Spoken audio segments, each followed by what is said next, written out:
Shalom, it's Izzy, your Hebrew teacher here, and this is Hebrew Chapters with Holy Language Institute.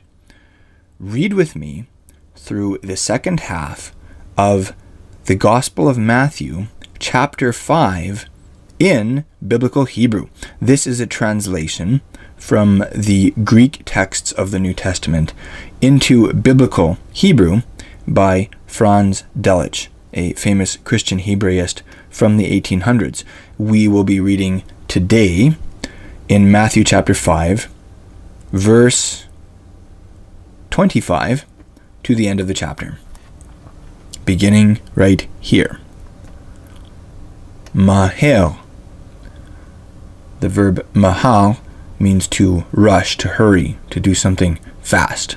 So, quickly. Hit ratzeh. The verb ratzah means to be pleased with, to delight in, to take pleasure, to desire, to will. When you hear about the will of God, the Hebrew word there is, this is the root of it. In this context, it has the sense of returning to a state of goodwill between two parties, reconciliation. It's in the hitpalal form, verb form, meaning this is something that you cause. This is something that you make happen. Hit ratzeh. So here it's in reference to reconciliation. Reconcile le'ish, to the man, rivcha. A riv is a dispute. Rivcha, your dispute. So quickly, reconcile yourself to the man of your dispute.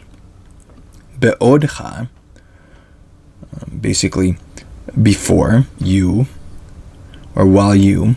Vaderech, what's the aderech? A way, a road. So while you are on the way. Ito, with him. Pen, lest. Yasgil, sagal, as a verb, means to be locked up or secured. Otcha, you. Ish, man, rivcha, of your dispute. El, to hashofet. The shofet is the judge. The seventh book in the Tanakh, the Hebrew Bible, is the book of Judges, in Hebrew called Shoftim. The hashofet, and the judge, yas gilcha, so he will hand you over. La shotel, a shotel is an officer. V'hashlachta, and you will be shalacht, thrown. El, to bait. Bait in Hebrew is house, so bait is the bait of, the house of. Hakela. The verb kala means to restrain. So basically the Beit HaKela is like literally the building of restrainment, or the house of confinement. In other words, the jail, the prison. Amen. You know this word in English, people say amen, usually. Comes from the Hebrew word amen. Old English says verily. Newer English translations would say truly. Omer, verb amal, is to say omer. I am saying, here's the I. Ani, lach, to you. Lo, the negative. Tetzeh. Verb yatsa means to go out, to emerge. Lo tetzeh, you will not yatsa, you won't get out. Misham, from there. Ad, until. Asher, that. Shilamta, you have shalamd. What's the verb shalam? It means to be complete. You probably recognize this verb form in the word shalom, which again is one of those Hebrew words that went viral all around the world. Et haparuta, which is the smallest coin. Ha'acharona, the last. Acharon is the last. Acharona in the feminine is the last. So here it says, this is an interesting usage of this verb that also can mean shalom, peace, wholeness, completion. Here it's talking about paying in full. It's a concrete usage of this verb. Something is paid in full. It is completely paid off. In this case, the fine.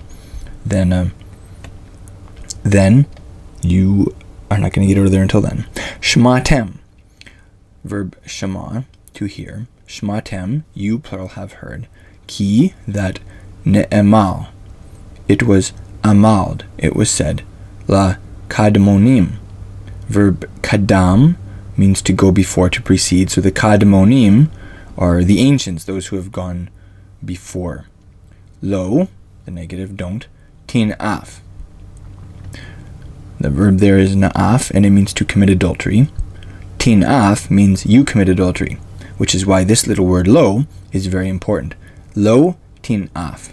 Don't you commit adultery. Aval, however, ani, I, omer, am saying, lachem, to you, plural.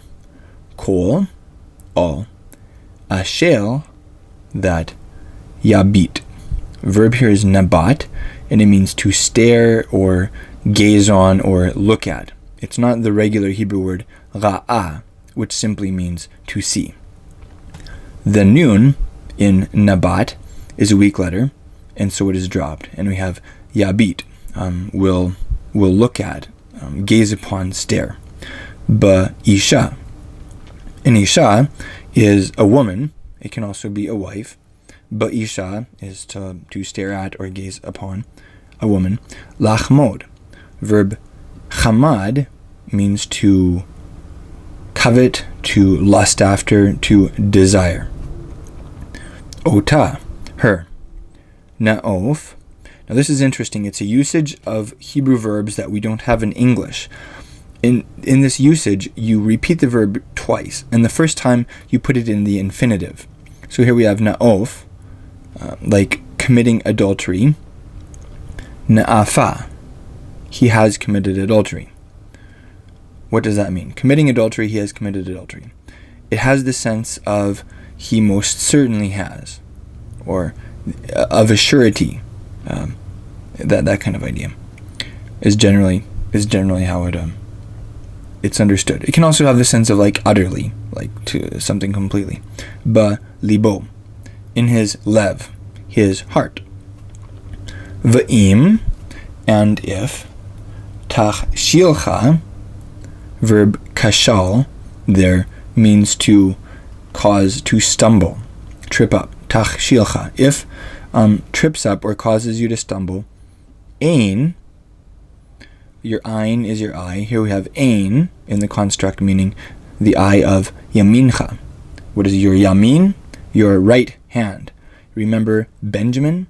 Benjamin, if you remember the story of why he was called that, he was called bin yamin in Hebrew, the son of my right hand. Bin yamin. So here you have yamincha, your right hand. So, or your right side in general. So what does this mean? Ein yamincha. In English, we would just say your right eye. Nakel, the verb nakal, means to gouge out or cut. It's also, if I'm not mistaken, it's the verb used in reference to hamstringing horses. Ota, it. V'hashleich, verb shalach, to throw. V'hashleich, and you throw mimecha, from yourself.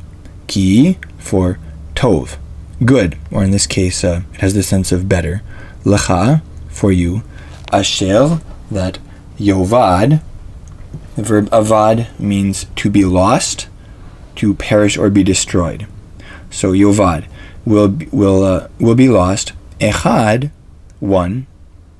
Me'evarecha, and eval is a member, a part. So me'evarecha, one of your parts, your members of your body. Meredet, verb yarad is to go down. Meredet, to descend. Kol, all gufcha. Guf is the body, your physical body, so all your body. El, to Gehenna. Basically, the valley of Gehenna. Gai is a valley. Ge is valley of. Hinnom is short for Ben Hinnom, the son of Hinnom. And it was basically the garbage dump of Jerusalem.